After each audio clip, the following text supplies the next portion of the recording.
Hello, my name is Kim DeSoto, and I'm the hair color director here at Spa in the Valley. And we have the privilege of hosting one of Goldwell's global amazing artists with us today, John Simpson. John, thank you so much for coming in. My pleasure. Coming in and sharing your ideas and your techniques. And with that, everybody wants to know what's the latest and greatest in trends for hair.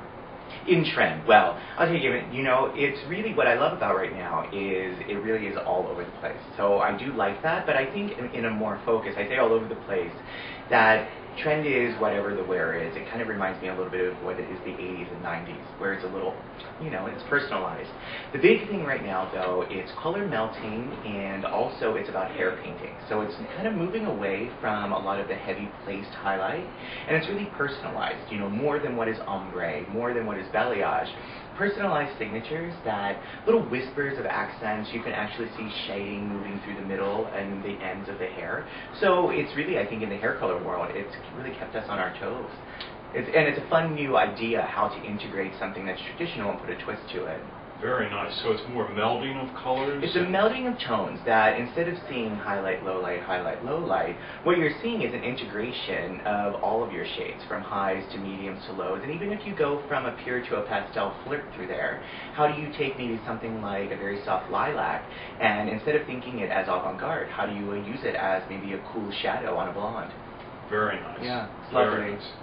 And what tips or tricks would you give to the audience that you do to create those trends? What in styling or Sure. suggestions? Well, I think that, number one, think about what is the movement of the hair. I always say that the shade is only equally as important as the shape. So, thinking about colors that will really work with the foundation that you put it on, and if you're going to do really this new intrigue again with that full luxury of hair, that you see contours of curls, wet setting that's back again. And what's, I think, super sexy is that you want to maybe go and use what is the true thought of ombre, right, where it's gradation of tone, thinking it thread light, allow it to go from deep into medium into light, right, or reverse it, and that's okay. But I think as technique, it's really about just controlling where and how you're placing it. It doesn't need to be too much. You can actually reduce down and really showcase what is a special spot. Fabulous, fabulous. We can't wait to see those techniques and tips. Good stuff. And what about those people in the audience that are new to the profession, new in coloring, new in styling, or those people that might be thinking about joining our incredible industry? What tips or advice would you give them?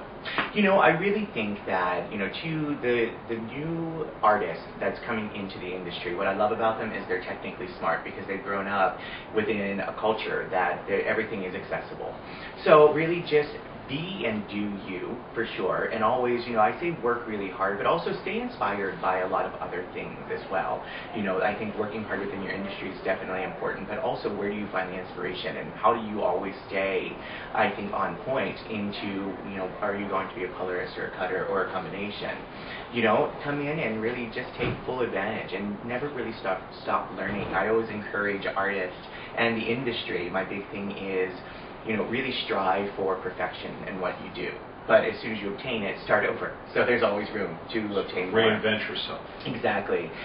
So really kind of just go in there and take little bits and pieces from everyone and everything, and then really make it your own. Fabulous. Well, we can't wait to see all of those techniques and the information that you're going to share with us. So. For sure. Thank you for taking time in your busy schedule. My pleasure, for sure. Thank you for having me. I really appreciate it. My pleasure. Thank you so much. Thank you. So if you'd like to find out more about what's happening here at Spa in the Valley, Spa on the Avenue, and Spa on the Boulevard, please check us out on YouTube, Facebook, Twitter, and, of course, our website. So come in and see us. We can't wait to share all the techniques and fabulous creations that John has for us today with you. Thank you. Bye-bye.